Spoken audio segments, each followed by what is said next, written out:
Yeah. STD, nigga. The Hood Christ. Rail Projects. Romania. 2007 AB, Judas Iscariot. We cooking up the crystal in the Marriott, tucking black pistols in the chariot. I outlive my disciples who I hustled in the valley with. Put roses in their caskets and help their family carry it.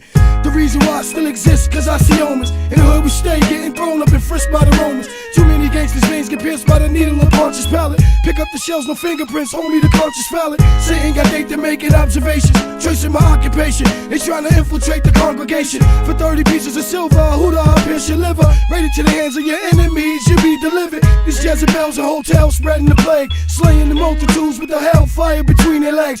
So many funerals with closed casket and pictures, but I survived, I'm still alive, describe the hood. O dăm direct, mereu la subiect, fără eroare. Ăsta nu-i sport și banii put când n-ai onoare. Ești underground până dai de cașcaval prima oară. Aruncă microfonul și dansează la bară. O dăm direct, mereu la subiect, fără eroare. Ăsta nu-i sport și banii put când n-ai onoare. Ești underground până dai de cașcaval prima oară. Aruncă microfonul și dansează la bară. Nu vă țin în curent, vă curentez la 380. Să mă urâs pentru ce spun, că nu retrag în veci. Nu e rușinos să nu poți, e de căcat să nu încerci să te declari vegetarian când bagi în tine terci. Nu există realitate dacă visezi tot timpul, când spă scenă sau te duci până vecin cu colindu. Avem oroare de oameni fără onoare. Dacă ar exista pe bune demoni, ar fi unul fiecare. Orice discurs e transformat în căcat ideologic. Logic, vrem ca președinte un pou mitologic. Biologic vorbind, suntem creatori de migrene. Când umflați în pene, pișați ochii la filme indiene. Nu mănânc din palmă indiferent de meniu, și știu că un vânător de succes ajunge pradă în pustiu.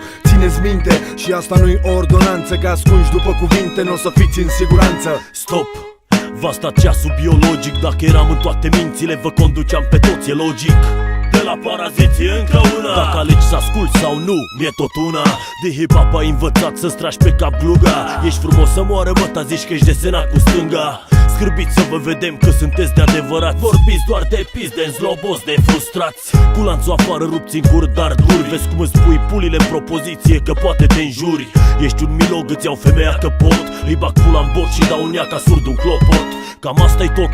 La o parte că-mi dau drumul peste toți fraierii care apar și dispar ca fumul. Suntem aici de 14 ani pentru cel ce înțelege. Atenție la următorii 10. O dăm direct, mereu la subiect, fără eroare. Ăsta nu-i sport și banii put când n-ai onoare. Ești underground până dai de cașcaval prima oară. Aruncă microfonul și dansează la bară. O dăm direct, mereu la subiect, fără eroare. Ăsta nu-i sport și banii put când n-ai onoare. Ești underground până dai de cașcaval prima oară. Aruncă microfonul și dansează la bară.